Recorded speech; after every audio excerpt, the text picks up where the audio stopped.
Sangareddy district Zaheerabad division Zaheerabad mandal ఇది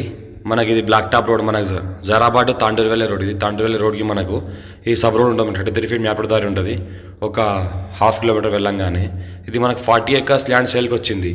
మనకు 45 lakhs per acre చెప్తున్నారు లైట్ నెగోషియబుల్ అయ్యే అవకాశం ఉంది 40 ఎకర్స్ ల్యాండ్ సేల్కి వచ్చింది ఒక బోర్ ఉంది చుట్టూ మనకు ఫెన్సింగ్ ఉంటుంది few red soil area clear title score by direct farmer మన చెక్ పంట కూడా పండిస్తున్నారు ఇంట్లో ఎలక్ట్రిసిటీ కూడా ఉంటుంది మనకు బ్లాక్ టాప్ రోడ్కి ఒక ½ కిలోమీటర్ డిస్టెన్స్లో ఉంటుంది మనకు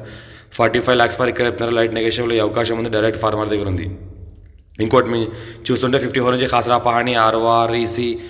సెల్ డీడ్ కాపీస్ అంతా క్లియర్గా ఉన్నాయి ఫ్యూ రెడ్ సైల్ ఏరియా ఉంది ఫెన్సింగ్ కడీలు కూడా అంతా వేసింది ఉన్నది చూస్తుంటే ల్యాండ్ మొత్తం రెడ్ సైల్ ఉంటుంది ఈ రకంగా మనకు జైరాబాద్కి 5 కిలోమీటర్ డిస్టెన్స్లో ఉంటుంది NH65 ముంబై హైవేకి మున్సిపాలిటీకి నియర్ బై ఉంటుంది ఇంకోటి చూస్తుంటే ఇది తాండూరు టు జైరాబాద్ వెళ్ళే రోడ్ ఇది మొత్తం చుట్టుపక్కల మొత్తం ఫామ్ హౌస్లన్నీ దీన్ని కూడా ఫామ్ హౌస్ చేసుకోవచ్చు farm house suitable few red soil area clear title score direct farmer ఉంది మన ఛానల్ని ఫస్ట్ టైం విజిట్ చేసిన సబ్స్క్రైబ్ చేసుకుని మీ ఫ్రెండ్స్ కూడా షేర్ చేయండి లోకాష్ వీడియోస్ పెడతా ఉంటాను చూస్తూ ఉండండి అర్జెంట్ సేల్కున్న వీడియోస్ కూడా పెడతా ఉంటాను చూస్తూ ఉండండి ఈ రకంగా అయితే అనిపిస్తుందో మొత్తం ఈ ల్యాండ్ ఉంటుంది మనకు అర్జెంట్ సేల్కి ఉంది 40 ఎకర్స్ సేల్కి వచ్చింది 45 lakhs పైకి చెప్తున్నారు డైరెక్ట్ ఫార్మర్ దగ్గర ఉంది ఒకటే single owner few red soil area లోకాష్ వీడియోస్ పెడతా ఉంటాను మా ఛానల్ ఫస్ట్ విజిట్ చేసుకొని సబ్స్క్రైబ్ చేసుకొని మీ ఫ్రెండ్స్ కూడా షేర్ చేయండి అర్జెంట్ సేల్కున్న ప్రాపర్టీస్ పెడతా ఉంటాను ఈ రకంగా ల్యాండ్ ఉంటుంది